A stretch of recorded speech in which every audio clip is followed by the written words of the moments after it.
Alam mo bakit mabilis ka tamaan ng sakit? Number one, ang negatibo mo kasi mag-isip.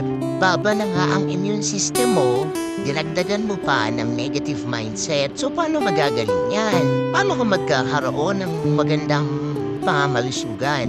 Kaya simula ngayon na napanood mo tong video ko, i-remind kita right now for you to have a healthy life, a healthy body.